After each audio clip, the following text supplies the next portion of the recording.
सुप्रभात विद्यार्थियों। आज हम सब हिंदी पाठ्य पुस्तक बसंत भाग 3 पाठ 8 यह सबसे कठिन समय नहीं कविता का अध्ययन करेंगे। इस कविता के कवित्री जया जादवानी हैं। तो सबसे पहले हम कवित्री की परिचय जानें। कवित्री जया जादवानी का जन्म 1 मई 1959 ईस्वी में कोतमा शहडोल, जो मध्य प्रदेश में है, हुआ था। ये आशावादी हैं क्योंकि इनमें जिंदगी के प्रति आशावादी दृष्टिकोण दिखती है। इनकी भाषा सरल तथा भावपूर्ण है। इन्हें छत्तीसगढ़ हिंदी अकादमी से सम्मानित किया गया है। इनकी लिखित रचनाएं जैसे मैं शब्द हूँ, अनंत भावनाओं के बाद भी मुझे होना है बार बार, कुछ न कुछ टूट जाता है, अब उठूंगी राख से, क्योंकि मैं हर जगह पाई गई, आदि सुप्रसिद्ध रचनाएं हैं।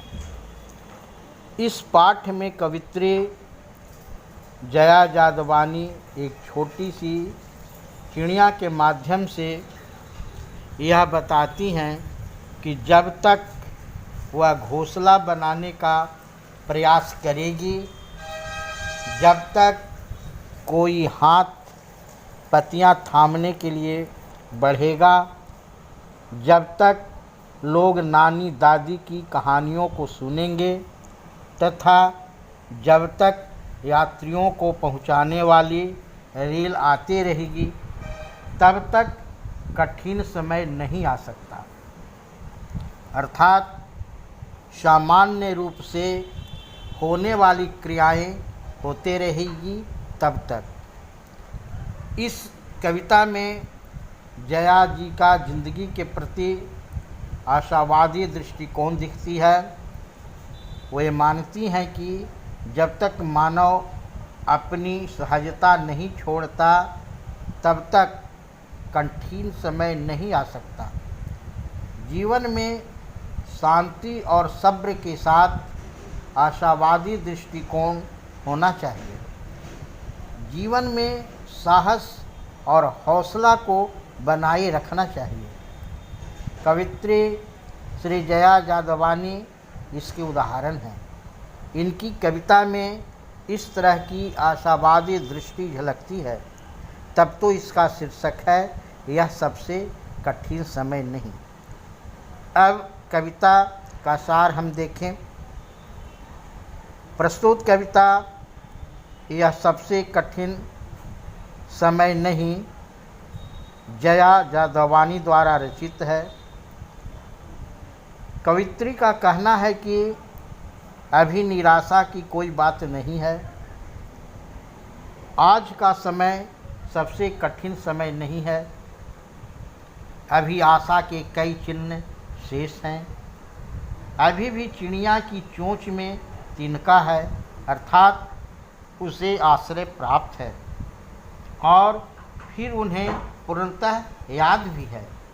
उसे घोंसला का निर्माण करना है। रेलवे स्टेशनों पर चहल पहल अभी भी बरकरार है। रेलगाड़ी अपने निश्चित स्थान तक जाती है। अभी तक लोग अपने आगंतुकों की प्रतीक्षा करते हैं। लोग अपनों को चिंता महसूस करने वाले आज भी मौजूद हैं।